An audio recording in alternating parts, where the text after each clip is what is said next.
Welcome to Shawn and Carter Have a Podcast. My name is Shawn. And my name's Carter. This is our 16th podcast, Carter. That means we can drive. Sweet 16, woo! We should have a party and we should get a car.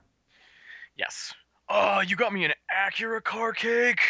I wanted a what did the devil want? I don't remember.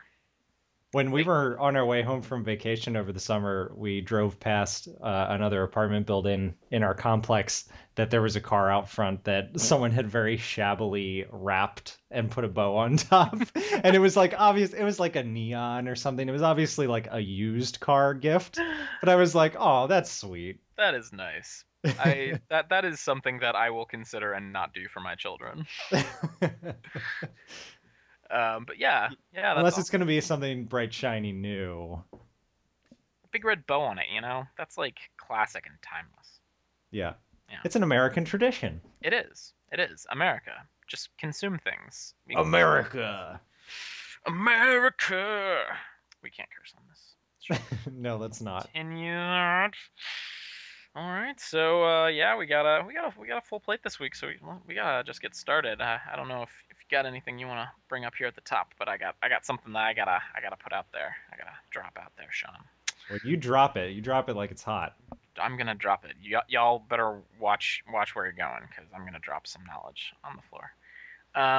So I don't know what's caused these two people to want to do this, but two of our listeners in the past like 2 or 3 weeks have decided to go back through all my old YouTube videos. Um, Oh, I love when this oh happens. no, well, so if any of you, I like when it happens to me, I guess. yes, if any of you are considering this and you haven't gone back through Sean's videos, you should go back through Sean's videos. Those are very good. You should see those and comment on them and like them and all that. I just feel like if you like what we're doing here on the podcast, that you will be very disappointed with the content on my channel because it's very different from the podcast. And I think that you may just be confused. And it's sort of just like a 3 month project of mine. So I'm just saying I don't like it. No offense to you two guys. You know who you are. If you keep getting reminded of it, you're going to delete the videos. Well, I might hide them, and just keep some new ones up that are after the daily vlog part of my life. But Yeah. I don't know. That was sort of like a like back then I had like a group of people who I was having a conversation with. So it's like those videos were part of a discussion that is over now, and I think that if you go back to them, you might just be like, "What's going on?" Yeah, I talked about on Prof Martin how timeliness becomes like inconsequential after a while because like I'll watch a video that'll be someone will be like, "Oh man, I know it's been forever since I did the last video," and it's been 2 minutes since I watched the last video, but for them it was a long time, and I was like, "Don't talk about time on your videos." Right. Exactly. So, well, I followed that rule to the letter. I never did that, but also subsequently, it's just my videos were so of a time that I think that That one of the many problems with YouTube. yeah, yeah, exactly. All I'm saying is you should watch Sean's videos. Don't watch my videos. Uh, Yeah, every so often the first couple episodes of Five Things will be like I'll get a comment from someone that'll just be like, "Whoa, this is where it all began." And yeah, I'll be like, "Yeah, it's bad." yeah. Well, like it caught me off guard because two people did this, and I saw comments come up on older videos of mine, and I actually keep an eye out for comments on older videos of mine because they're usually my evolution videos that people find like in related videos and say either something that I like or something that I don't like. Those videos You're continue. going to hell. Exactly. It's just like, my rampant atheism is like gonna follow me forever. But uh, yeah, so I watch for that, and I enjoy reading those comments. So when I saw these comments come up on an old video, I'm like, oh, here we go again. But it was like, why is that on my Thundershawn video? Thundershot. Anyway, that's what I had to say about that. Hopefully those people are podcast listeners, Yeah, yeah, exactly. or they'll never get the warning. I mean, I'll just start scolding them. I'll just start recording like video responses over and over to them, telling them stop watching my videos, and just like I'll have like dozens of them waiting for them, or send them as like messages. Anyway, that's what I had. You All right. got any news? Just stuff you Your want to chat about? your big warning. Yes, big one. We have a slew of tweets from Ron, and I think we had one from Shalana that I wanted to throw out there. She wanted to know what our favorite Halloween memory was. That was like right after we posted the podcast and we missed it. Shucks. Shucks. Sorry, Shizzy. Do you have a favorite Halloween memory? Um, I have a Halloween memory, Okay. Well, would you like to share it? and my dad will enjoy this. Okay. Um, when I was young, I wanted to be a pirate, and for some reason, my parents, I feel like sometimes when I tell stories to people, they think that I must have been poor, and I wasn't poor. My parents were just like, I don't know, handy. So my dad and possibly my mom manufactured me a pirate costume. Like we bought a beard. We for some reason already had an eye patch, probably just like kids dress up toy thing. And my dad made me a sword.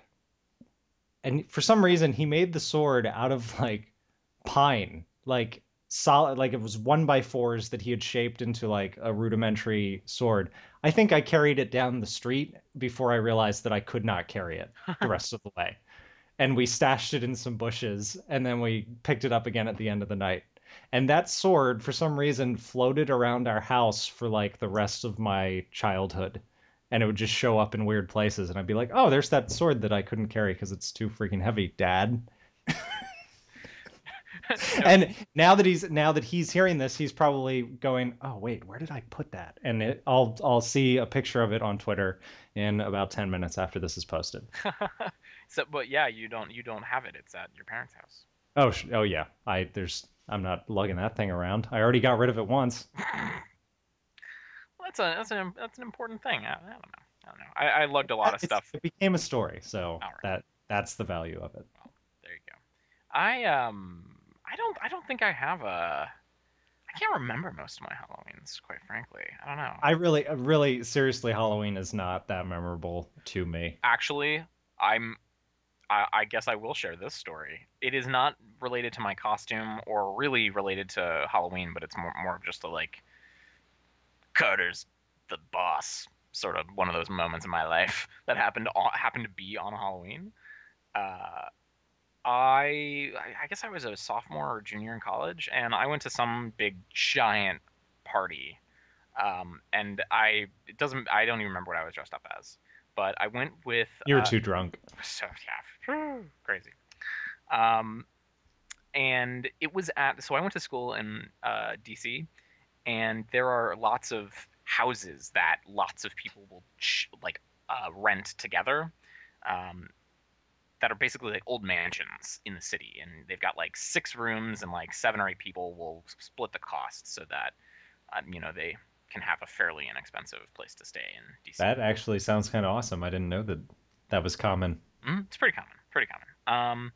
And I knew someone who was having a big party at one of these mansions, and there was like there must have been 200 people at this place in the city. Like this was downtown. Like it was not a lot of space for all of these people. Um, Fire code violations. almost certainly, and just like disorderly conduct up the wazoo. And it was a fine party, but the thing that happened that was awesome was that there was this. Well, this wasn't awesome. There was this kid who really was way too drunk, and he was just As there is at every party. yes, he was bugging all of these girls and getting drunker and drunker and like getting kind of aggressive and loud. And he like it got like things just started escalating with him. And there were a lot of people outside, like on stairs, playing like games out on the little bit of As lawn. there are at every party. Yep, yep. Kids, Sounds like if you college. haven't been to college, this is a lot like college. And it just got like escalated and escalated, and this kid was just like out of control.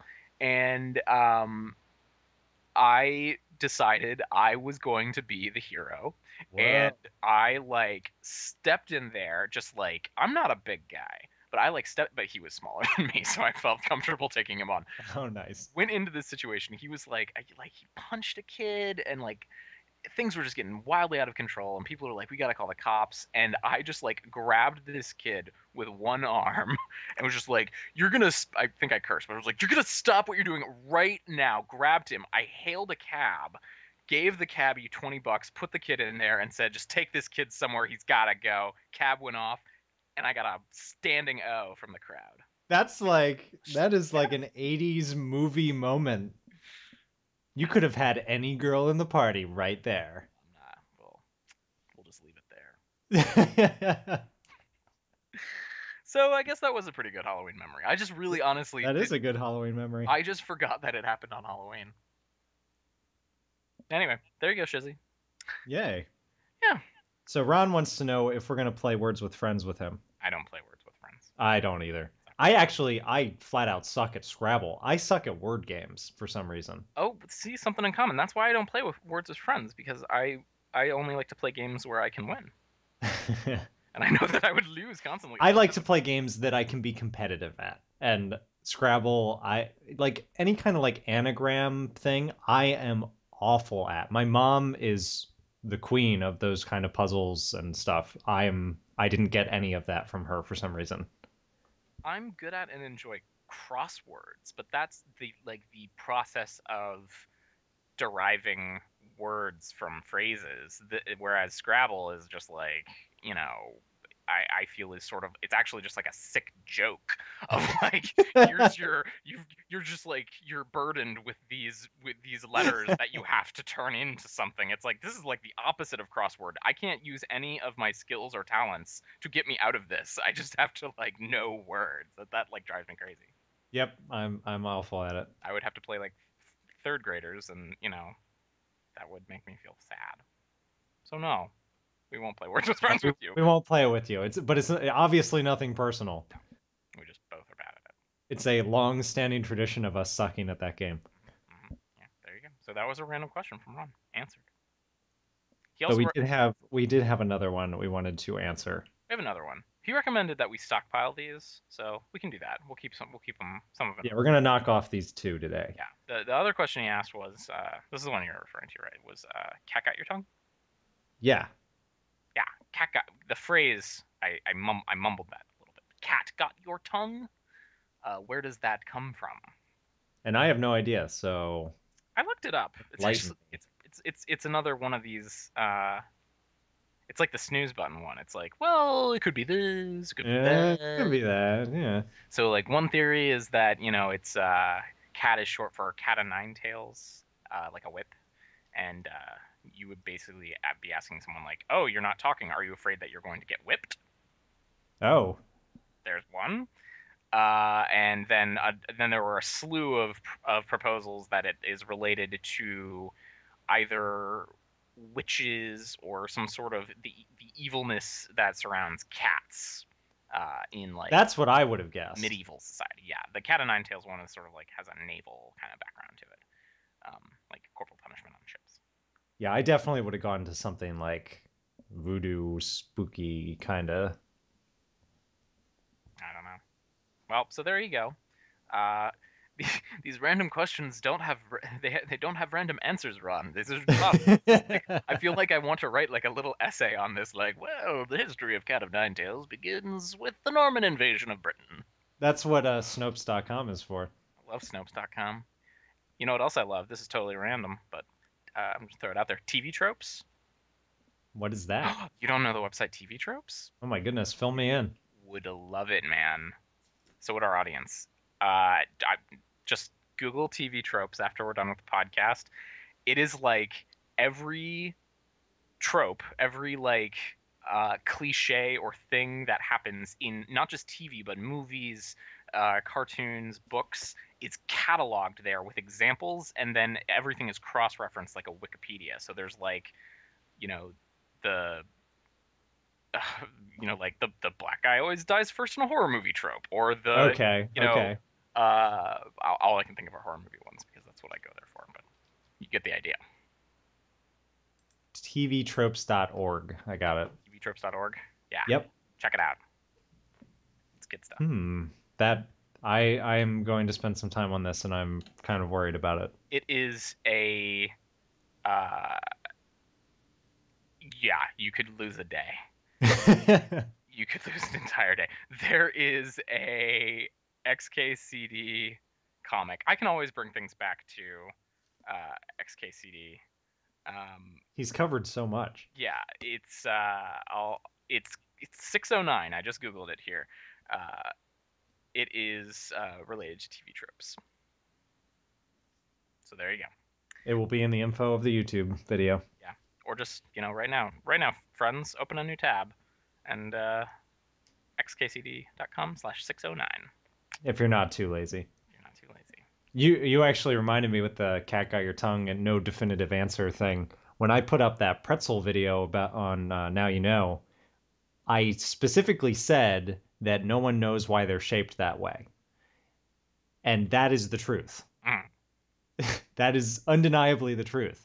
And there must be 6 different comments on there stating why they're shaped that way. And I said no one knows why they're shaped that way. There are many speculations, and the only reason that I gave on the episode was that they're looped so that they could hang them on things or stack them on a pole. And everyone has all these different reasons, like they're crossed because it's supposed to be praying, or because the knot represents the something. And I'm like, no, you guys, those are speculation. Exactly, No one exactly. knows. It's been hundreds and hundreds of years. No one knows. We're not going to talk about this week, but that is indicative of the quality of YouTube commenters. Oh boy, it is. Yeah. So what we are going to talk about this week, we have one sort of main topic, and then we got a lot of American Horror Story to cover, man. Yeah, we'll get to that Halloween two-parter. That'll be the bulk. But Sean and I had a little tiff on Twitter. We so did not. Okay, yeah, we didn't, but Sean mentioned something, and If then I someone said was something. observing it, they might have thought we were arguing, but we really weren't. We No, we weren't. We were not arguing. But Sean, he brought up an article from PC Magazine. How That Apple got the iPhone's battery problems right and Siri problems wrong. Yes, this is I think that there is a template article that journalists use to write these types of stories about Apple, I and they kind of wish that it hadn't been on PC Mag because it already seemed biased from the top. so the gist of this guy, and this guy is Sasha something, who just had um he just on Engadget, actually, he was the growing up geek profile this week, which Oh, is so what a strange coincidence. what a hilarious misunderstanding. Anywho's it, uh he has a global complaint about Apple that he believes, was sort of locally instantiated by Siri, um, and the response that Apple had, and he juxtaposed it to their response to um, the battery life on the The forum. battery thing. Yeah. Right. Their battery problem is that they've determined that a number of users are seeing battery draining like really fast, inappropriately fast. Yes, it's something tied with location services. And the theory that I've seen the most is that the phone is checking the time zone constantly. Okay. So it is a programming bug that will be patched. Yeah, and Apple did what they frequently do on this, and credit to their PR strategy. They said nothing. They said nothing for a while, and they just sort of took the temperature until they figured out, yeah, this is a bug. People filed it as a bug in their little radar system that they use for bug tracking, and then they're like, "Yep, yeah, something's wrong here. There will be," and then they pushed out a developer update, you know, iOS 5.0.2 or something, and it's like, "Yep, that's going to get pushed out once you guys have taken a look at it and make sure nothing's broken, and yep, that'll take care of the battery." Next thing, Next thing. next thing. But with Siri, they literally said nothing, and they have continued to say nothing. And what exactly happened with Siri? It went offline for a day? It was spotty, I believe. Okay. Their servers were getting just. overwhelmed with Siri queries. How many of these queries were essential queries? Yeah, all of you people asking if Siri will like do naughty things or like whatever, trying to get a rise out of Siri, you caused this problem. Apple was not prepared for you to ask Siri where your socks were. Yeah, exactly, exactly. You know, or where you want to Stop asking Siri silly questions. where you want to hide a dead body or whatever. It's not funny anymore. It's pretty funny. Two of my coworkers just got iPhones and we've been playing with it. Anyway, um, so they've just been totally silent on this, and this save me. I don't know this guy's name. Segan. Sasha Segan believes that this is a huge failure in Apple's PR strategy, and that Yeah, this he calls it their counterproductive mystique. yes, and Shawn or people out there listening, if you want to correct me, if you think I'm misreading him, you can. I could just be reacting and coming to Apple's defense like I do, but I I believe that he is saying that Apple does this intentionally. That Yes, they he definitely is saying Right. that. Okay. So I just want that to be clear. That his proposal is that Apple intentionally is not just secretive, but trying to cultivate this aura of this mystique. He calls them he says that they introduce their products as if they're perfect creations of demigods. That nothing could be wrong with them. They're amazing. It's just like they're perfect, unique creations that shaped by by Zeus and whatever, and that when something goes wrong with them, that everyone feels really they have a very negative reaction to it because of that mystique. Yeah, he said here, when you call your products, quote, revolutionary and magical, unquote, that's a high bar to set. Nobody else promises perfection quite to the extent Apple does. If he's really talking about just those words, revolutionary and magical, is he like disappointed by, I don't know, like a McRib or Walt Disney World or like that's just like marketing?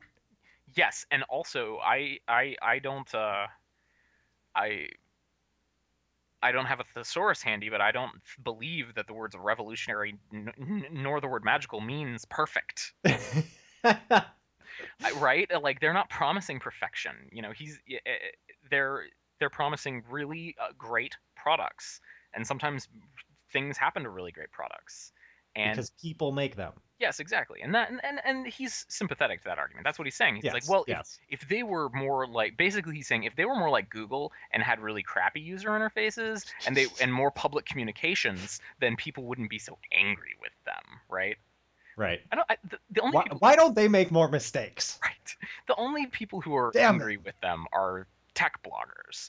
The people who had their Siri, not work were probably annoyed, but now it works again, and there wasn't like a whole go round of Apple in the press, right?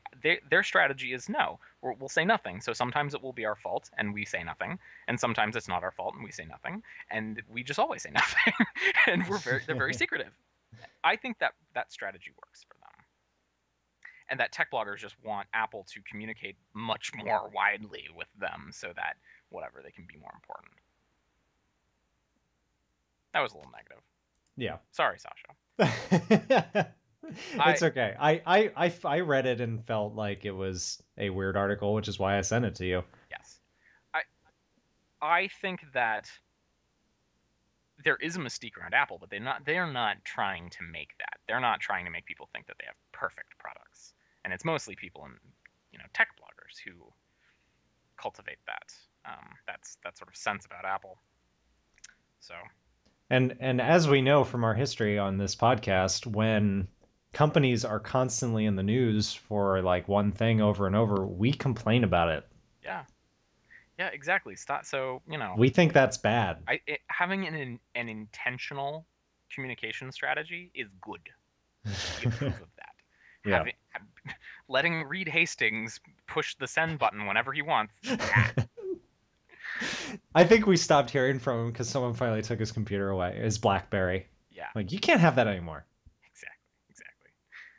So another tech company had another big fail this week, and it was and they, uh, as far as I know, they're not talking about it either. But nobody's faulting Google for this because Google's their half of their products fail.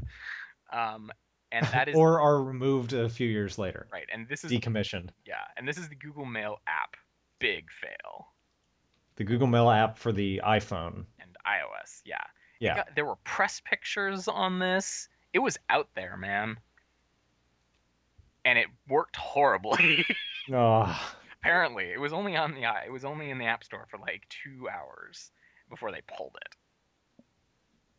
I How do you not test this on the basically the largest platform for apps? I know that there are more Android phones out there, but the Android App Store is not nearly as successful as the Apple App Store. How do you not get this right? yeah, you want to get it right on the iOS, especially because of the amount of exposure. Yes. It is beyond me how you could fail this hard. So they're probably good to say nothing. Although one thing I thought of is, do you think that Apple tested the app and knew that it was really crappy and they approved it anyway, Oh, just to burn them? I hope not. There was a quote from Steve Jobs' biography, a quotation, sorry, uh, which I'm reading. It's actually kind of boring, and Oh, is it really? I wouldn't recommend it to anyone unless you're really interested in Steve. I was definitely thinking about getting it and reading it on my phone. I don't know. I think it's a lot of stuff we've all already heard and kind of know, and it's just kind of I'm interested by it. But I if someone asked me for a recommendation, I would probably say, go read something else. Spend your money on movie tickets. Go see whatever. Go see go see a good movie. Go see Contagion.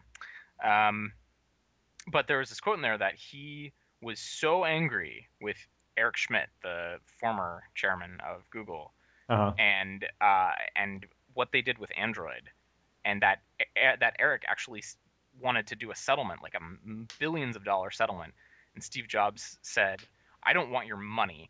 Like I have plenty of money. I want I want our product back." It's his IP. Yeah, it's like He I he want our believes. right. Yeah. I want this thing that you stole back.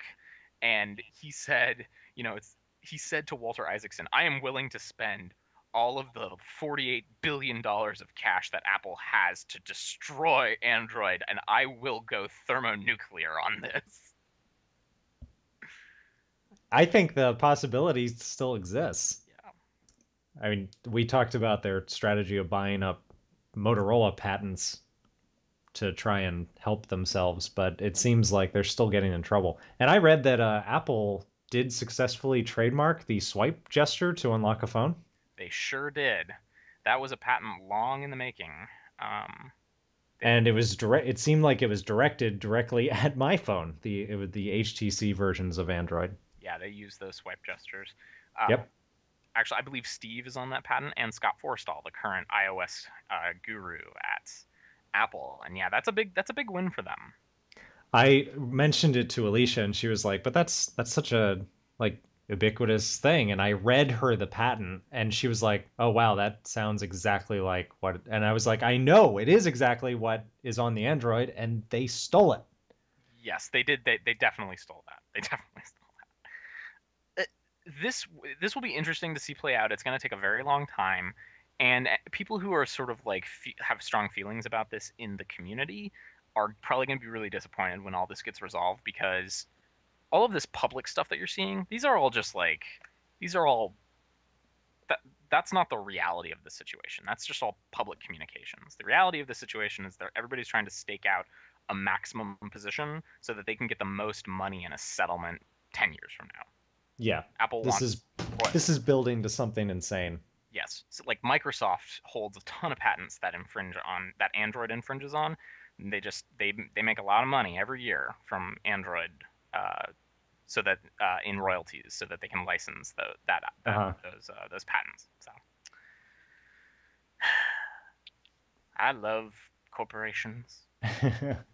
I looked up this Gmail app thing, and this article was published 3 days ago, and it says we've reached out to Google to find out why this much delayed app was launched with buggy code and a lack of native email hosting. But in the meantime, let us know your thoughts. And this was 3 days ago, and there's no new information or updates. So yeah, they're staying quiet on this one. Yep, they are. They this is oh boy, I feel sorry for them because they've been trying to get an app. They've been trying to do an app for a long time, but it's like Apple's been really quiet about it. Why they've been rejecting their app. So Well, they finally found a good reason. they did.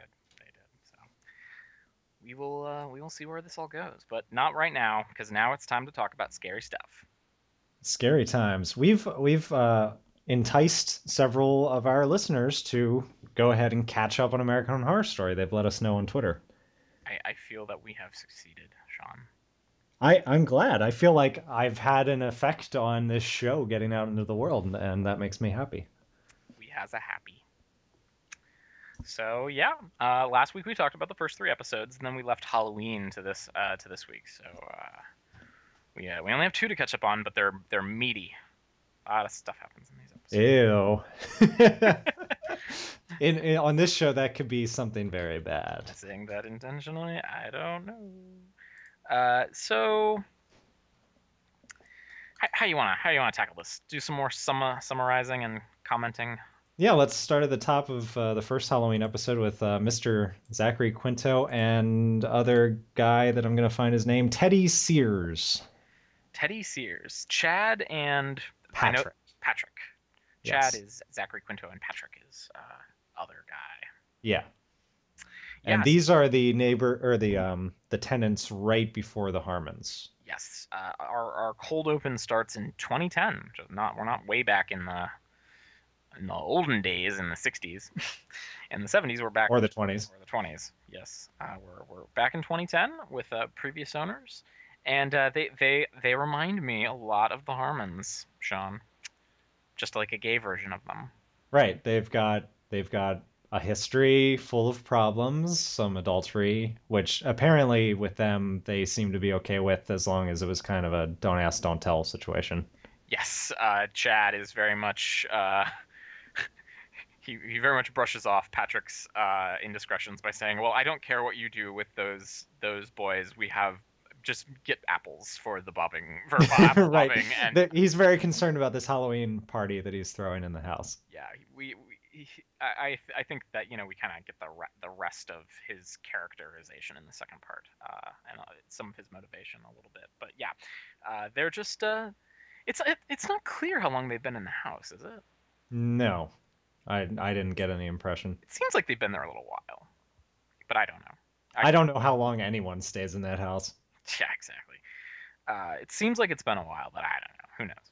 So Patrick dutifully goes off to buy apples, and Chad is left alone to decorate for Halloween.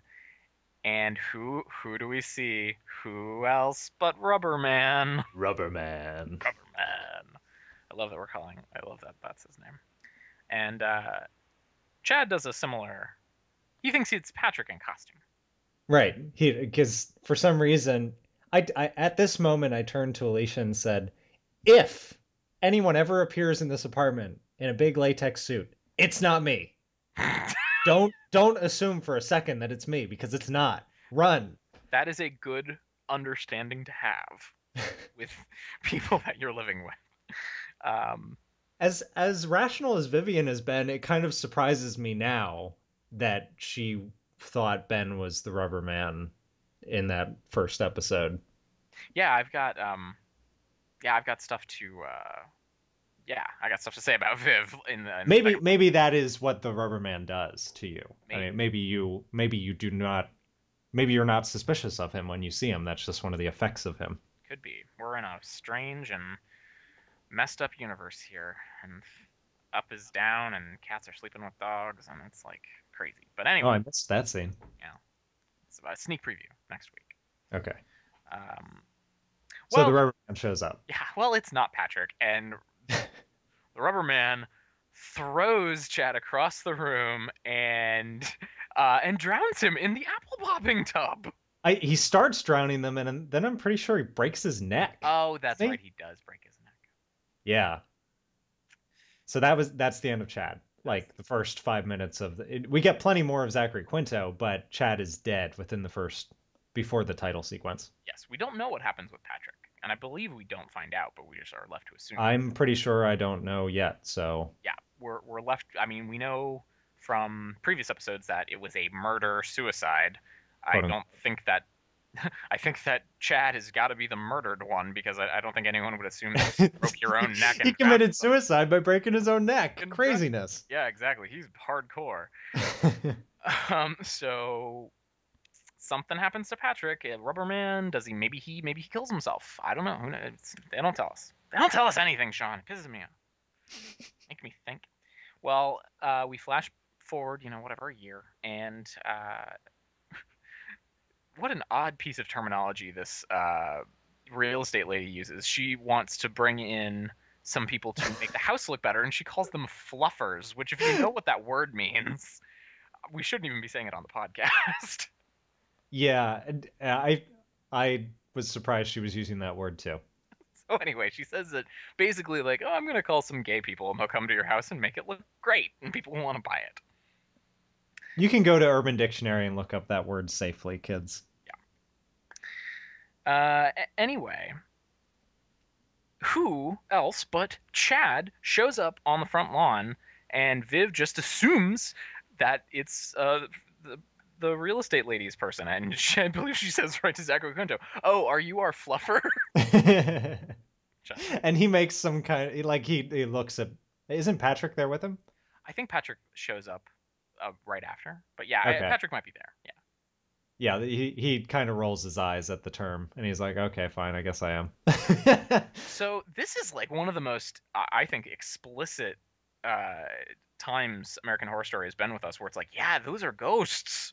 They're Right. just interacting with the Harmons. The whole Halloween two-parter, I think, has we've learned the most about the rules of the house Mhm. and the dead and undead and their interaction with the living. Yeah. So it is not left to our imagination or to guess that these are dead people in the house, chatting with Ben and Viv, who I'm calling Viv and not Constance every other time. Well done. Yeah. Oh, last episode, I mentioned this on Twitter.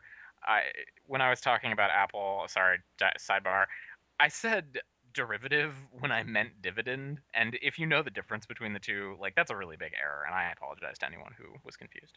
And I don't know the difference, so I apologize to everyone for my ignorance. That's okay.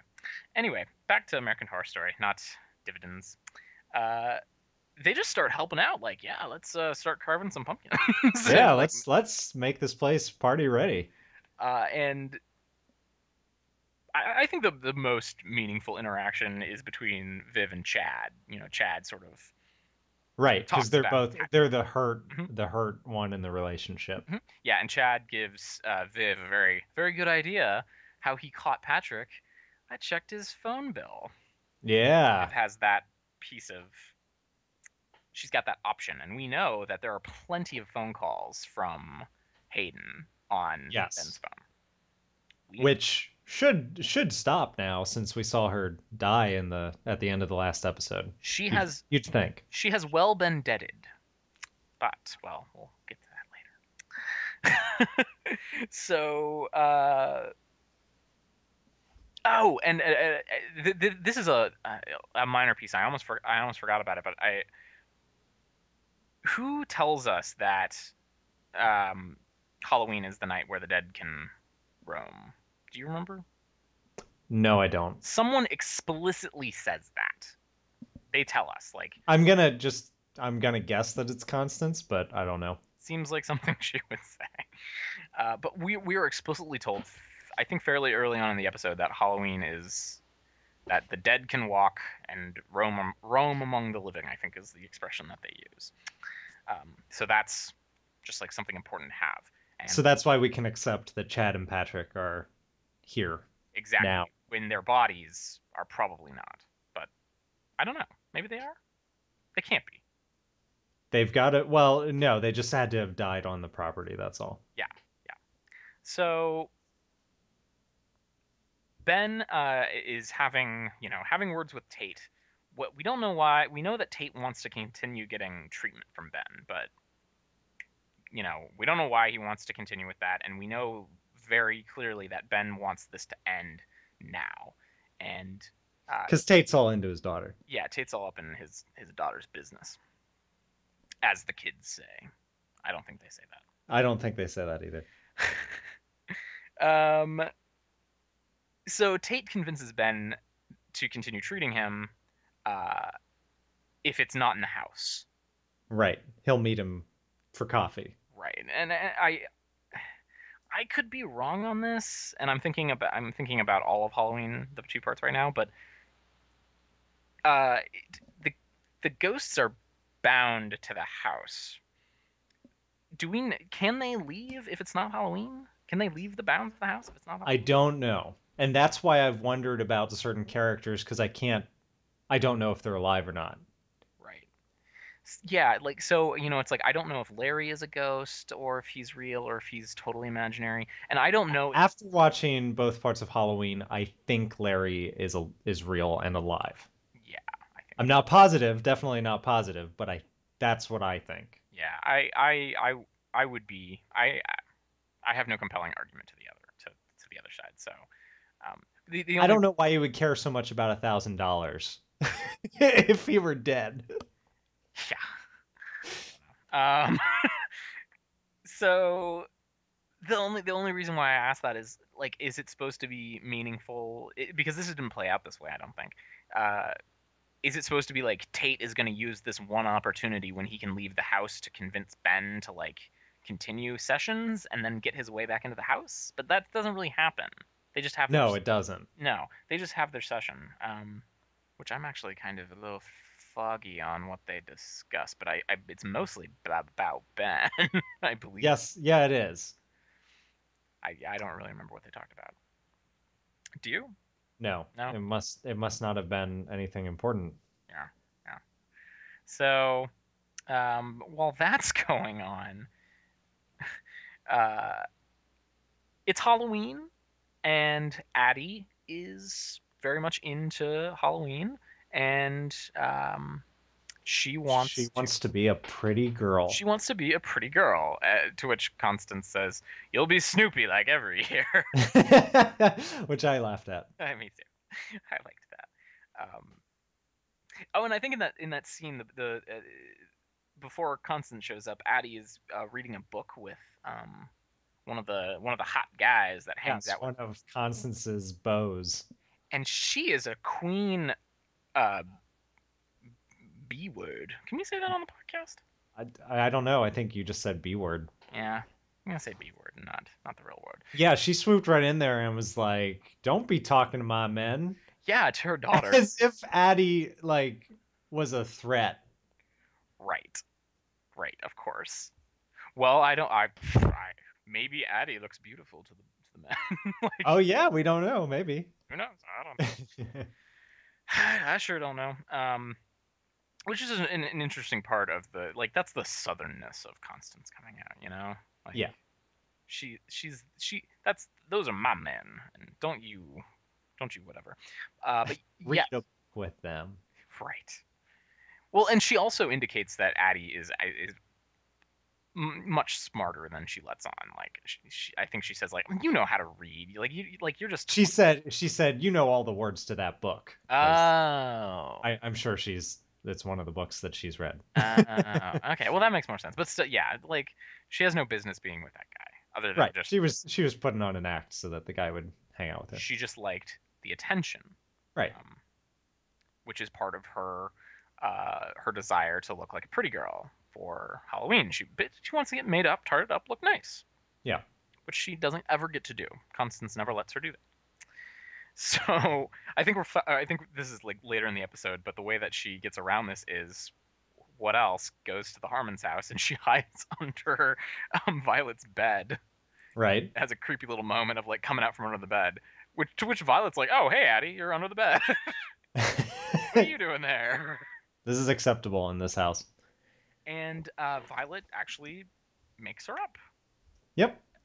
Very, very, very, very nice. Very One nice. of the many things that has led me to believe that Violet is not nearly as dark as she it claims to want to be. She really isn't. No, she's kind of a sweetheart. She's traumatized by her family situation. Yeah. So yeah, she makes up Addie. Looks good. And when Constance sees Addie, she just like flips her business that she's wearing makeup. Just goes crazy. How Um, dare she? how dare you? How dare you? So I think she says that she's not going out for Halloween at all.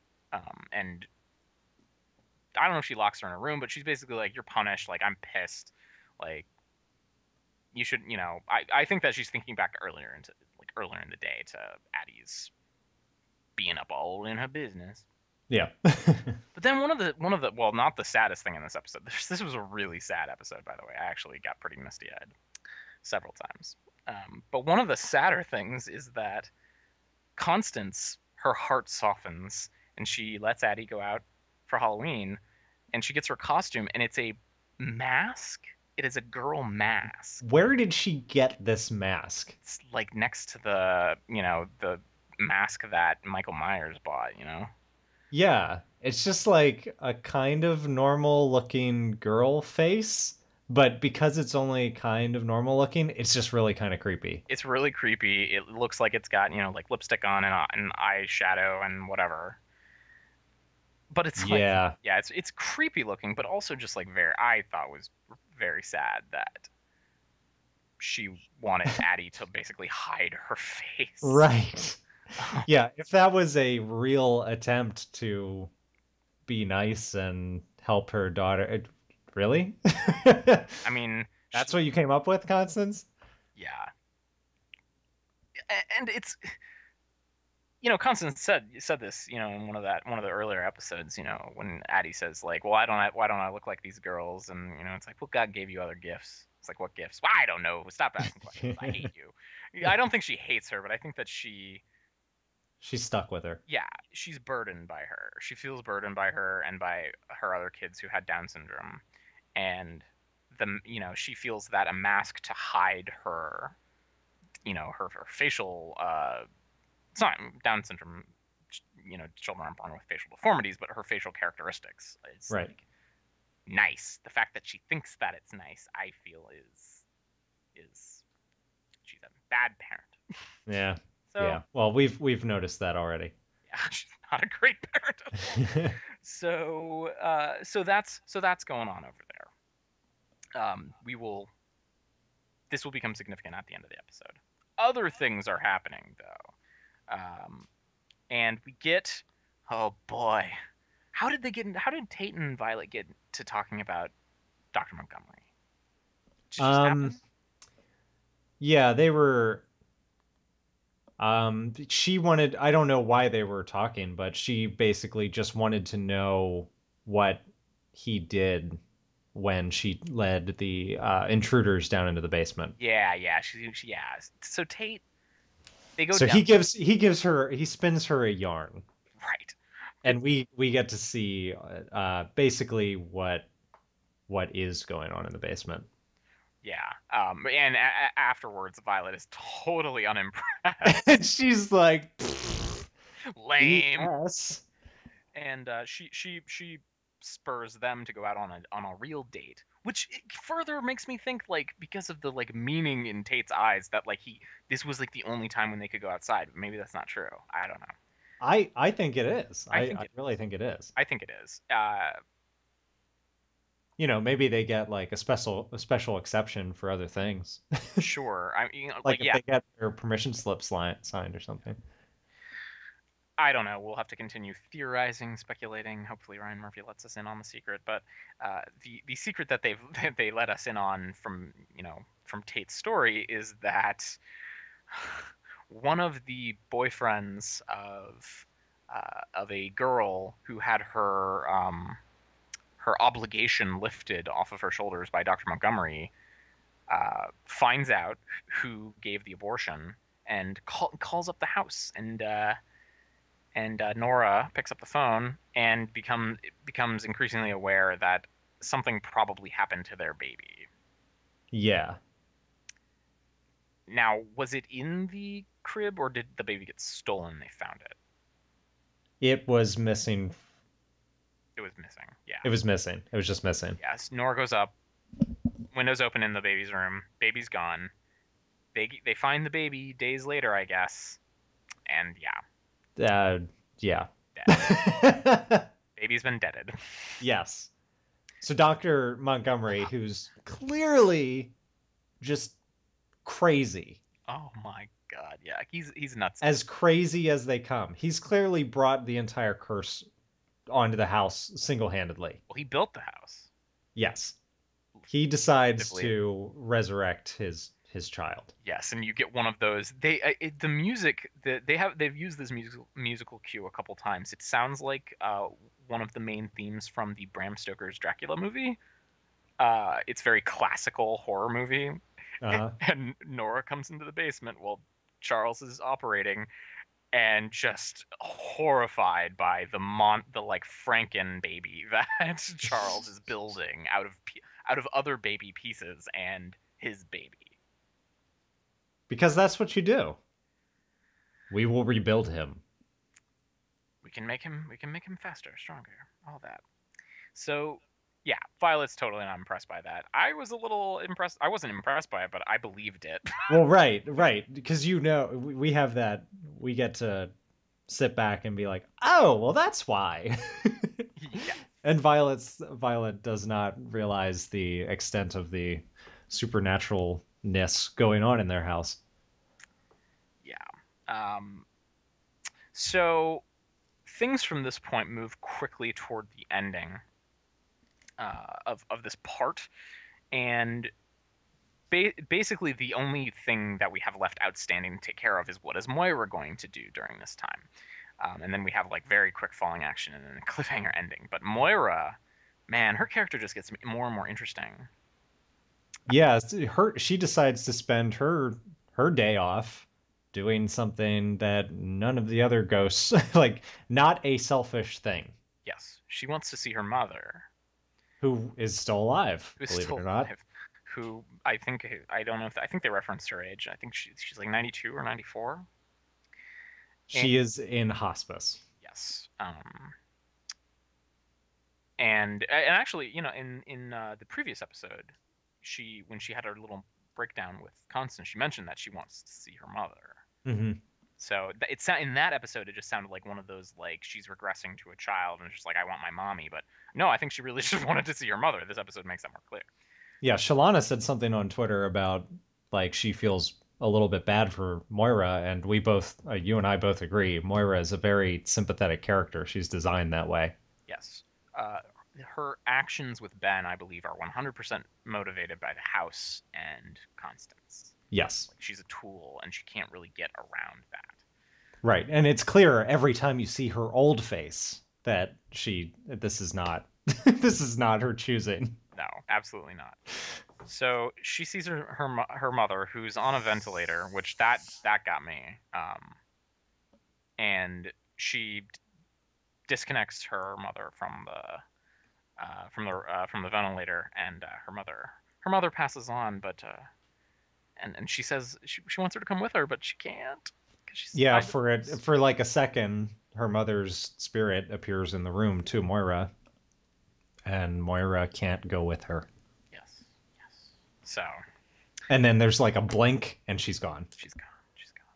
Because that's how quick it is. Poof. Poof, gone. And Moira very clearly wants to. I think that that's going to be. It's super super confusing to me, like who's on what side or if there even are sides in what's going on. I think everyone's on their own side, Yeah, I think that Constance Tate Moira. including the house. Yeah, I think that the house has its own personality and its own agenda. I think the house is it does not think about the people. Right. But it's like there are some people who want the Harmons to stay, like Constance and her crew. Chad and Patrick clearly want them to leave. Chad wants the gazebo gone, so I think that I think that his motivation as a ghost, who I hope we see them again, but I don't know how that would get facilitated. He wants to take the house back and get all the He, as ghost far as items. he's concerned, it's his It house. is his house, yeah. So, anyway, um, so Ben and Viv, this is where things start moving very quickly. Ben and Viv get into an argument, which is stopped by some bad abdominal pain that Viv Yeah, has. she confronts him about the cell phone bill because she found Hayden's number on it. Right. And they get into a heated argument, and they have to stop. They've got to go to the hospital because Viv is in a lot of pain. They leave Violet at home and Don't answer the door. don't answer the door. They tell her that, right? Which should just be an unspoken It's rule of the it's a house now. repeated lesson that they've learned over the past couple weeks. That Don't this, answer the door. this is a freaky place. And uh, when they're at the hospital, I want to know what that doctor saw because they do an ultrasound on Vivian, and the doctor's like, "Oh, this baby," or like, "How pregnant are you?" And the baby It's apparently. supposed to be 8 weeks. Right, and like the doctor clearly makes. We need to stop saying the word clearly. Overusing that word. The doctor is like, "Well, this baby is much more developed than 8 weeks," and then they look more closely, and the doctor passes out. What the hell? And then you brought this up on your vlog that you did. Ben is like, wait here, I'll go get help, and he runs away. And I was like, why couldn't he just peek out the curtain and go, help? Like they're in the ER. Right. Well, and also Ben's a doctor. Yeah, he's got at least basic medical training, right? Like, He's a therapist, but yes, he is a psychiatrist, which means he had to go to medical school for and be a doctor and residency and all that jazz. So like he's a doctor. He might not be a practicing sort of hospital doctor, but it's like why couldn't he have done something? I don't know. It just seemed yeah, really Ben is the stupidest character. I don't mean like I hate him. I just mean he's like kind of dumb. he's controlled more by his id. That's definitely true. Definitely true. Well, So the then the last the thing, very last things that happen. Oh boy. while they're at the hospital, Larry comes to the door demanding his money from Ben.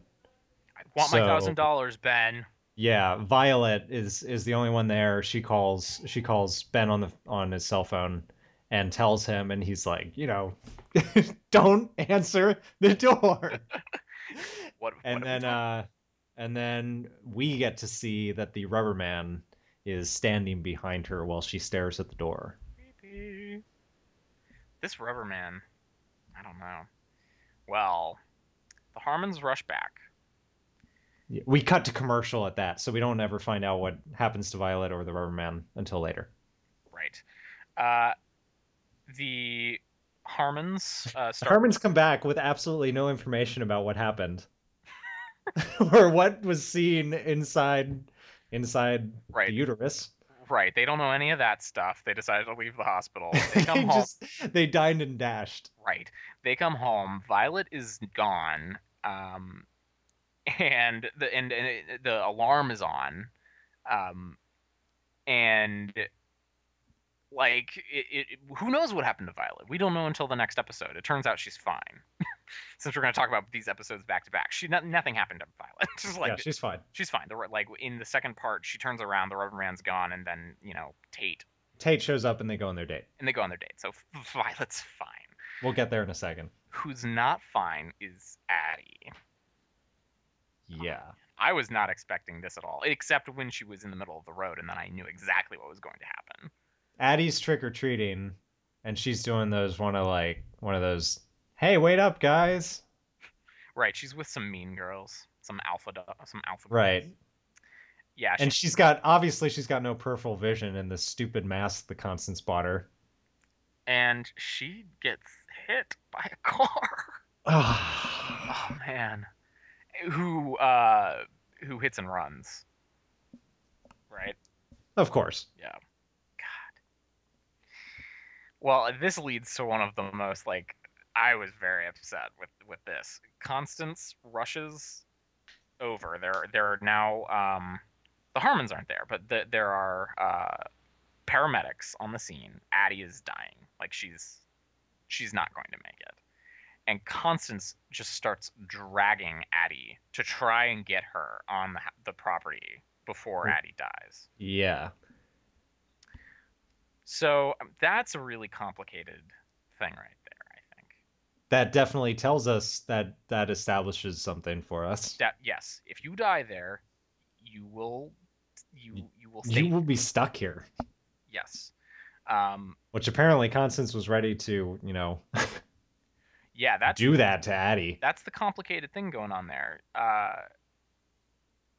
You know, I think that she expresses her emotion there that she actually does have feelings for Addie. She doesn't just like hate her, but like her instinct is so selfish to tie her to the physical world Right. in that way. Now, I guess we're not, it's not super clear that you stay in at the house forever, right? Um, Yeah, we because don't know that. Moira, she has that line with Moira when they pour the foundation of the gazebo that now she can never leave. But it's still we don't know. I don't know. But yeah, Addie, she's now gone, and I don't know if this show's got a lot of tricks up its sleeve. But she didn't die on the property. I don't know if we're gonna see her again, which makes me Constance sad. seemed pretty broken up. She was She distraught. expects not to see her again. She was very distraught. Jessica Lange was like, she was, whew, ugh. It was very sad. I was very upset that they killed Addie. I liked her. I was upset, not surprised. Not surprised. That not really surprised that the body count is starting. Yeah. I read that when they initially pitched this series, and they still haven't said that they're not going to do this. Their idea was that this would be a fairly rotating cast Oh kind of boy. show. Like they did not have any plans for the Harmons to be in the second season, I think. Which was They just greenlit. yes, it was. 13 episode second season. How many episodes did they order for the first season? Do you know? I think 13. I Cool. think they're looking at 13. Awesome. Well, this episode ends. Oh man. Well, this is going to be in the second episode, so we might as well. Yeah. So this is in the second episode, but Yeah, they did a little bit of I was kind of the second episode was only 40 minutes long, and almost 5 minutes of it was first episode stuff. I was like, what are they doing? yeah, I was a little confused because it'd been a week, and I'm like, oh wait, what did this happen? Yeah, they showed stuff that Yeah, did happen, then they showed stuff that didn't happen, then they showed stuff that did happen, then they went back to stuff that didn't happen. yeah. We go to Violet, and they fill in the gaps, but they Right. keep the stuff that already happened. That's where we find out that she goes on her date with Tate. Her date with Tate, and Yeah, she turns around to the Rubberman and he's poof gone. he's not there, right? And then So Tate shows up and they leave. right, the Harmons subsequently arrive, and this is how the first episode ended. But someone knocks on the door, and it's Vivian's looking for Violet. and Ben comes face to face with Hayden. And she doesn't look good. She doesn't look great. She doesn't look great. She kind of looks like she got hit in the face with a shovel And then got buried. and then got buried. Well, she confronts Ben. Okay, and by the way, can I say so? We both agreed that part one was at that time our favorite episode to that point. Um, I enjoyed part two a lot, but it was so much more confusing and everything was ratcheted up so much higher that like I audibly said at one point during the episode of like, what is happening? So yeah, so Hayden's totally alive, and I think we get a clue at the end of the first episode. Doesn't Viv say like, well, I got a phone call from her or something? Yeah, but I Yeah, mean, it's Halloween. it's Halloween. Right, right. Well, but like before we see Hayden, Viv said something about getting a phone call from her. Right, which gave Ben, his heart suddenly in his throat because he's like, wait. I thought Larry killed I'm her. pretty sure we buried her. Right. And actually, basically the first half of the episode, the way that Hayden chooses to communicate with Viv is by cell phone. Right. Um, until it's not. So Hayden, does she disappear? She's like, she's We gone. don't. We go to Tate and Violet's date. Right. We We don't know don't. what's gonna go on with Hayden, but we know that like she's He using. slams the door on her That's right. He does. because it pisses her off. He She pisses her off. she mentions it later, Yeah. We know that they're gonna have to deal with that. Violet and Tate go on a nice date on the beach, which and is nice for a little while. hmm and Tate mentions how much high school sucked. And, like, there are all these great people in the world who, were all high school dropouts. And I think that I didn't, someone pointed this out to me later, or not a real person, an article pointed this out, that all of Tate's clothes look really like grunge era. I said the exact same thing. Yeah. And I was like, When oh, he that's started mentioning people, he got to Kurt Cobain. in Quentin Tarantino. And I was like, wait, why does he know about like early 90s people? Then he starts talking about like he's like Al Pacino and others, whatever. But yeah, he's talking about all these people who dropped out of high school. High school sucks, and then boom, bunch of mean kids in zombie makeup. We think show up and start harassing. I didn't think they thought. Okay, they thought we neither. No For one. some reason they thought that their Hollywood quality style makeup was fake. Right, like the girl who has the like. I The think guy it's who's missing half his face. missing half a face. A girl has her head open, and there's like cauterized fat that's like yellow and pulsing and disgusting. And yeah, Yeah, for some reason Violet is always completely unfazed by this stuff. Eventually she'll catch on, right? hopefully.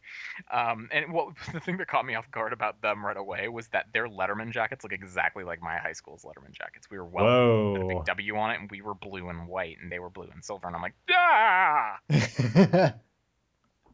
But we didn't have jocks, so I wouldn't have believed that to begin with. Okay, yeah. we, Yeah, we, these are jocks and cheerleaders, yeah. that type of crowd. Jocks, cheerleaders, and then two other kids. So they start just like totally harassing Tate, and man, this show took its time to get to where it was going. I think it was really clear to the audience from right from the get go that Tate killed them. I definitely knew that immediately. I was trying to figure out what it was, and my first thought was that it was some kind of car. I was like, how could he have killed that many people like all at once? Maybe it was a big car accident. I So mean, that's what I was thinking for most of the episode. yeah, I thought And then Alicia was like, but I saw a bullet wound, and I was like, shut up. right, exactly. It's like the guy had a bullet in his head, and they were like harassing him, and like the immediately I jumped And to Tate doesn't seem to know why they're bugging him or who they are. right, exactly. He seems very clueless and genuinely clueless. Yeah. I thought he might have been a little dodgy, but like by the end of the episode, he's very clear. It's just like he does not know No. why they're harassing him. But yeah, like once that first scene was over, school shooting was my first thought. I was just like, yep, that's because like right in the first episode, those aren't dreams; those are repressed ghost memories. Mm-hmm. So It all makes he sense. probably shot up a school, and no one in this town knows about or not no one in this town, but no one knows about it because they're all new that about this like West Side shooting or West Side school shooting. Like, Right, because it's probably been nearly 20 years at this point. right, when they confront him at the end of this episode, one of the girls says, I should have been 34," and if she's like a 17-year-old, then this happened like 17 years ago, Yep. which is 1994, the year Pulp Fiction came out. I was just going to say. Yeah, how about that, Quentin Tarantino? This show is very. I don't catch a lot of it because I just don't know. But there's so many like pop culture things that are just sort of like right underneath all the stuff that's happening Really, with Ryan with Murphy. Ryan Murphy. Who'd have thunk it? In the next one, they're going to sing Lady Gaga. I wouldn't mind that. It's okay. So that's while that's going on, Viv, or before that happens, Viv gets in touch with Violet and calms down, and it's like, okay, Violet's fine. Be home in an hour. It's Halloween. It's creepy out. I don't know if you've noticed, but it's creepy out. Yeah. So, we forgot in the first episode, the Harmons get security. They get a security company. That's right. They get a sexy black man. Yeah, Viv totally has an itch for the black guy. Totally. Totally, I yeah. mean, wouldn't you? He's good looking. He's a good-looking fella. I'm not afraid to say that. He's a very fine-looking man. And yeah, I don't know how that's gonna play out. What that means, but Yeah, I don't either. I like that they introduced that. Shows some But yeah, Viv. that's the home security system that's going off when they get home. Right. And and I think in the first episode it keeps going off randomly and the door keeps opening or something. There's some spooky thing related to that. So now that Viv is sort of fine, this is her one horror movie moment where she does the totally wrong thing. She's like, "Okay, I'm stressed. I'll have a bath." Bad Yes, she move. does. She Bad does. move, Viv. And she gets called by Hayden, who we find out her motivation in this episode is for Ben to tell Viv what happened in Boston. Yeah. That is what she wants. That is her objective.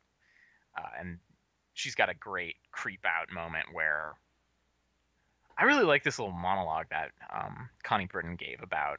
She reveals that she had an affair with a married man when she was young. Yes. Yes. Really great, and And it's she explains to Hayden why this kind of thing, why you're never gonna get that man. right, but it's classic Viv, just like no BS, straight to the point. Like, look, I've lived this. You are out of your mind. You don't know what you're doing. You're young. You're stupid. Like, like basically, like love like that doesn't exist. And I think it's really interesting that she can be very like rational and direct with Hayden while at the same time in that same situation be emotional with Ben, and Yeah.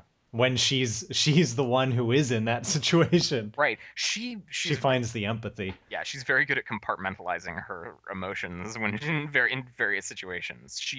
Uh, Constance talks to Violet later in this episode, and she talks about steel and grit, and I think that Viv has a lot of steel and grit. I think Viv is sort of like the anti Constance. Oh. Mm, said it here first, everybody. Um, and then Hayden gets her freak out moment.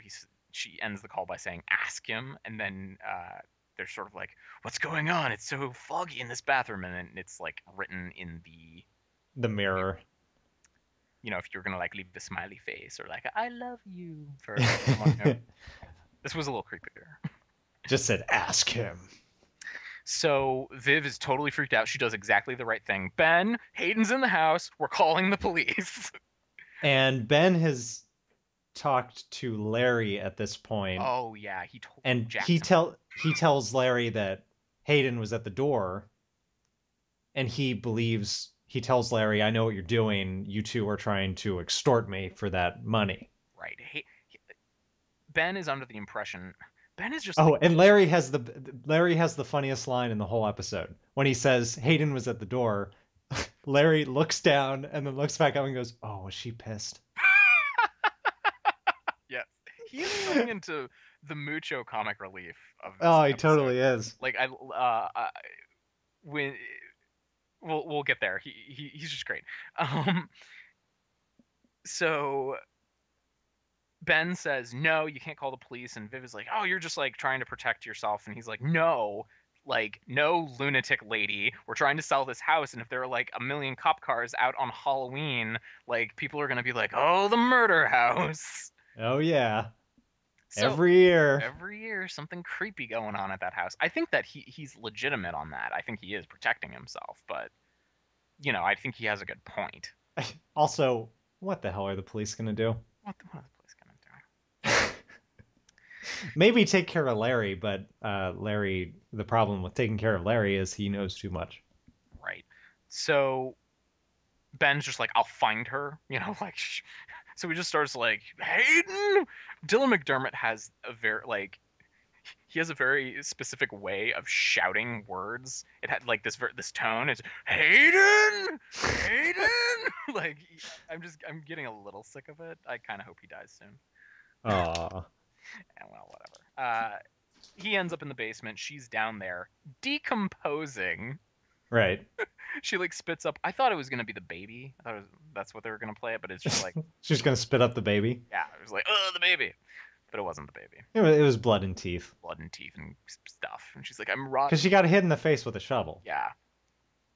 Uh, and you know, And then speaking of the shovel, speaking of the shuttle, well, Ben just shouts at her like, "What do you want?" And she's like, it's obvious. I want you to tell Viv about what happened in Boston." And he's like, "No, I've got a knife." And then he's like, I know you're extorting me. and then, She's like, what are you talking about? then Larry, of course, is in the basement somehow and hits him in the face with a shovel. That's his MO. Well, yeah, well, and Ben did hit him in the face with a shovel earlier. Yeah, he did. Just desserts. So he can see Hayden. He can and is totally like, "Oh yeah, Hayden, you're alive." And he's like, "Can I help?" Like, how does Hayden put it? She's like, I need to talk to Vivian, or like I need to like deal with Vivian." And Larry gets out his lighter and he's like, "Ooh, can I help? I haven't been able to use this in a long time." Just like, you're a creepy. Little pyro. Yeah, anyway. And Hayden's got a great line. She's like, "I'll deal with you later." So I think she's pretty pissed at him for killing her and all. Yeah. Well, he did kill her. And all. But yeah, her beef is with Vivian. So things go down, man. Uh, she looks much better. Oh, she appears in the tub. She appears in the tub, and because the scene starts with her in the tub, I turned to Alicia and said, "Did she just apparate there? Did she like go from being in the basement to boom, she's in the tub? Like, is that the way it works? I wish they would have showed us. I don't know, but she looks better. She doesn't look She doesn't look dead. all dead. She doesn't look like she's rotting from the inside. And Vivian gets another creepy call from her, uh, and she indicates that she's in the kitchen with the dog. Uh, and have they been showing the dog very much? When they showed the dog like twice, I knew like they're gonna do something with that dog. It's such a Chekhov's gun thing. I Like, actually kind of forgot about the dog, right, which is why they, honestly. right, which is why they, yeah, and Ben mentions that she got a dog in that, They showed it in the first part of the Halloween episode, probably to remind you right. that it was there. Yeah, well, they show us the dog pretty prominently at least once, and I was just like, that something's gonna happen with that dog. Viv goes downstairs, food bowl's knocked over, microwave is on, and then all you see is this just explosion of red and a pop. You know, so that's what it was, a tiny enough dog. How else are you gonna kill it? Instead of boiling a rabbit, she microwaved a I don't and I think at around that point, and I think at some point in there, Constance showed up, or I don't remember exactly, but like Constance did something somewhere else, and I'm like, what is happening? This episode is like at 11, like people are just in the house and doing stuff, and people are getting hit in the head, and what's Hayden up to? It was just like so much is happening. It's Halloween. It's Halloween. It's Halloween, man. So things go down. Hayden Hayden and confronts Viv have their Viv. talk. Yes, and Hayden Hayden doesn't know that Viv is pregnant, and Viv doesn't know that Hayden's pregnant. We know that they both are. And then they know that they both are, like in a moment. And Yeah, it doesn't take very long. it does not. Viv is like pretty like physically horrified, and at that point, Hayden decides that she has to cut Viv's baby out of her. Well, that would be my logical next step. Yeah. And then one of the most consequential things I think happens. Ben is tied up in the basement. Larry tied him up, I guess. And Nora is down there. Nora, the wife of the crazy doctor. Yeah, and she like criticizes Ben for being like weak, and it's like you don't have more fight for like your only purpose to be in this world. Like she was very firm with him, and she lets him go and tells him to go save the baby. Yeah, she somehow knows What's going down? what's going on, and because she's the one who's had her baby snatched, she wants him to protect his. Give him the opportunity to protect his child. So I'm gonna lay down my theory that this that is related to this. She has a line where she says, I think it's tolerate. I won't tolerate another failure in this house. I believe she's referencing all of the abortions, Hmm. and the failure that would be imminent is Viv's baby. Um, Right. so between that and the doctor's reaction to the whatever's growing inside of Viv, Rubberman's got to be Montgomery, right? I don't know, but I will say this: EW kind of did an. It's kind of a spoiler by telling us who the Rubber Man is not. Who? Oh, who is he not?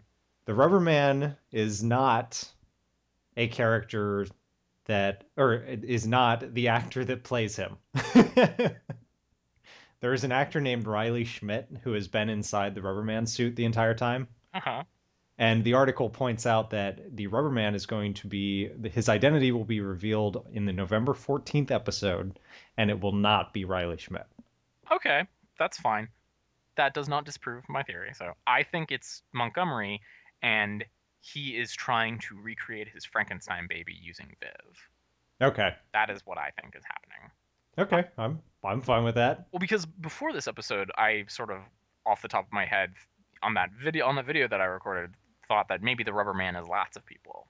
Maybe it's I kind of thought that too. right, like It just can take on parts of people. right because Tate wore the we didn't mention that Tate wore the Rubber Man suit Right. in the previous episode. I think he was just being funny. He was just being funny, but I'm just like, well, where did he get the Rubber Man suit? Like, what's going on with the Rubber It Man? can't leave the house for some reason. Maybe it's a ghost. Maybe the suit itself is a ghost. Maybe they like how do you make rubber? I don't even know what goes into rubber. That's a Ron random question. It's a Yeah, it's from Rubber Tree. Maybe some rubber trees were murdered on the house and they all congealed into I don't know. This is not a So as this is going on, the alarm is going off or has gone off, so the security guard responds. yeah. Uh, Ben gets up there. The alarm is going off, and Hayden's got a piece of glass that she got from shattering a picture frame, and Right. she's like about to do this thing, and Ben shows up, and she's like, "Tell her what happened in Boston." Like seriously, I'm gonna rip this baby out of her if you don't tell her what happened in Boston. And I had this question in in one of our podcasts that I brought up. Ooh, well, how could Hayden be pregnant? They haven't seen each other in over a year, right? Right.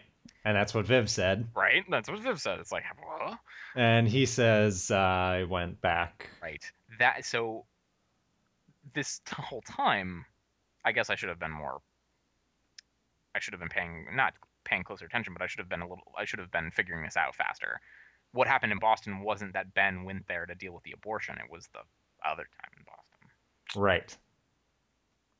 Oh man. So handsome security guard to the rescue.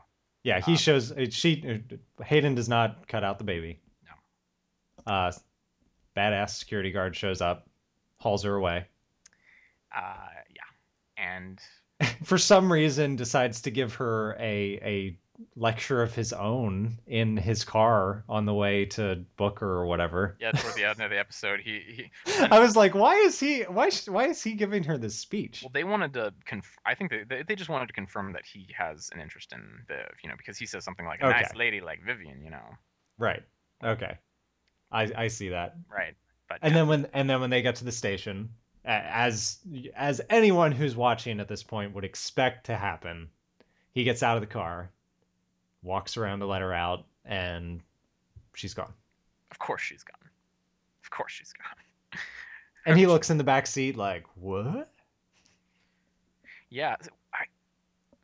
So none of the main characters really know yet that there are ghosts. Still, No, definitely not. he is the first main character besides Constance and her crew. I guess they're all dead too. Besides Constance, who might have an inkling that there's like ghostly activity because like what the hell happened to that girl? Right. He literally was just talking to her, walked around the car, and she's gone. Right. Weird. And then the only other thing that happens is we get to see all of the ghosts who were not still in the house returning to the house. Yeah, everybody comes back. Apparently, the I Weasley liked twins that were out. Moira and Chad had a little had a little talk. Moira is she's a wise lady. Chad says, "I just feel like I'm going to like for eternity. I'm going to you know be in an adulterous situation, living in a house that's mine, but I'll like never have." And Moira says, "You will." Um, yeah, apparently all the ghosts were out. The Weasley twins were out. The dead nurses were out. Yep. We saw a little bit of everyone, even if they weren't haunting the Harmons. Yes, yes. So we saw everybody coming home. Chad came home, but I don't think we'll be seeing him anymore since his body isn't on the property, so he doesn't have to stay there. He can doesn't right? He doesn't have to be there. I don't know. I really don't know. And actually, the fact that the teenagers from the high school came to taunt Tate really baffles me because they didn't die on the property, as far as we know. Right.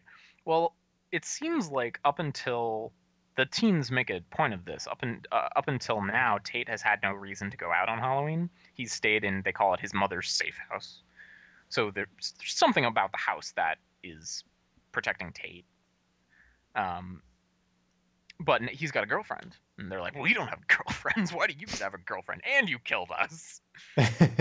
Um, so I think that they just didn't know where he was or how to get to him because he never left the house. Okay, maybe the house can also protect them. Yeah, I well, I mean, clearly because even if they came in the house, all he has to do is go to the basement, and there's a monster in the Oh basement. yeah, there is a monster in the basement. There's a monster in the basement. So yeah, he actually they come and taunt him, and he runs away so that they don't do anything bad to Violet. And then they have a pure frontation on the beachfront, and they basically tell him that he killed them all. Yeah, they kind of spell out the whole shooting thing, and we get some like flashy images to what must have gone down that day. Tate's got some like awesome face paint on, Yeah, messed up kid. and But he still he went postal. he still does not believe he did that. Is insistent, like I don't know who you people are. Right. And then the sun comes up. So the one piece outstanding um, on all of this is what happens between Constance and Violet. That's the one. That's the one thing. While Tate leaves, Constance and Violet have words, and Constance tells Violet that she's Tate's mom. Right. Just Which I don't think surprised us. didn't surprise us, but really surprised Violet. Like Yeah. what? Well, of course it did. Look at his age and look at her. Right. If you think Tate's alive, that seems weird. Right. Like you're yeah, like what's going on? Like why didn't you ever say that? And it's like you talk with Ben all the time and you never talk about Tate. Like there must have been a lot of stuff going through her head, but Constance is in a bad state right now. She's crying, she's upset about Addie. But she Right. The had reason she tells her is because she wants to let Violet know not to tell Tate that Addie's dead. right that this is the steel and grit that Tate's emotional. She brings up I think that is pretty clear like some he had some sort of emotional problems and that's what led to the shooting and that like he could go off and like this is you can't let him know and there was a nice picture of him and Addie but it was Addie old wasn't it Yes, it was. how could he be in that picture Well, maybe ghosts can appear in pictures. maybe they can I don't know but she clues Violet into all of this so we'll see if this gets back to Ben Maybe that's one of the reasons that Addie comes over to the house maybe to see Tate. maybe maybe yeah yeah good point. Good point. That's almost certainly the reason why. Now that you now that you say that, I bet she was playing ball with Tate in that that ET ball scene that they did a couple episodes back. Yeah. Um, yeah, and Constance, ever more complicated character. She talks about loss and children, and she actually there's a scene of her Jessica Lange putting real makeup on Addie's corpse. She goes down to the mortuary and dolls her up, Yeah, yeah. which is what she should have just done in the first place. She wouldn't be. Yeah, she feels. She blames it on Violet, but it's definitely her fault. Yeah, I mean, definitely. And I think I don't know, but I think we're sort of seeing battle lines being drawn. Tate clearly has a lot of affection for Violet, but I wouldn't be surprised if Constance is now she's dealing with her emotions right now, and Addie's dead, and she doesn't want Tate to like turn into a goblin and like kill people. But yeah. I have a feeling that she really does blame Violet, and she already didn't like her, and I think she explicitly states that she blames yeah, violence. yeah, she's like, this is your fault, and she already was pissed at her for whatever reason, Ipecac cupcakes and all. Right, right, right. I wouldn't be surprised if we see a little, a confrontation over Violet between Constance and Tate, and then Officer, I don't know his name, I don't either. and then now we have the officer who is on Viv's side, and there's a lot of stuff happening. Anywho's it. Long story short, Ben, uh, he packs up and leaves. Yep. Viv, Viv tells him to get out. like, yeah, I think she said, in the morning we need to discuss you leaving, and then the Hayden stuff goes down, but they So he just goes ahead and he does it. He he does leaves. it. So I don't know what that means for him or where he's gonna go. Hotel, I guess. I guess we'll find out next time. Find out next week. I'll I've got the Wikipedia open. You want to spoil the episode name? It's Piggy Piggy. I did it. It's Piggy Piggy.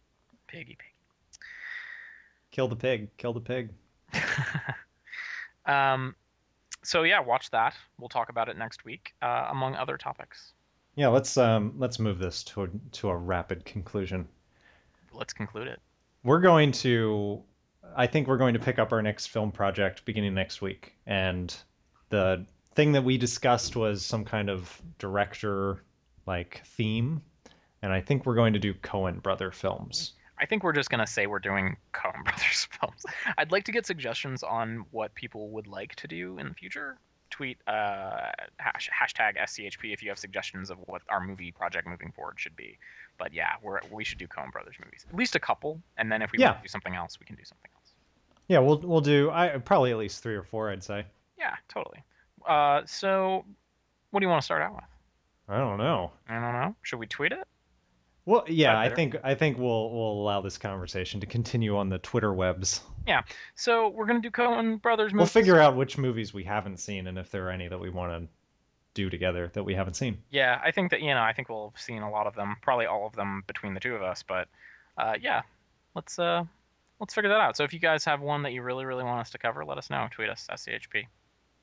We got to take that back. South Carolina Highway Patrol was like really active this week. Yeah, the most recent one is from someone who was someone sped over the South Carolina border and for some reason decided to tweet that they were driving 80 over the border, and one of their friends was like, "Hey, I guess you don't know about the hashtag SCHP," and they were not talking about us.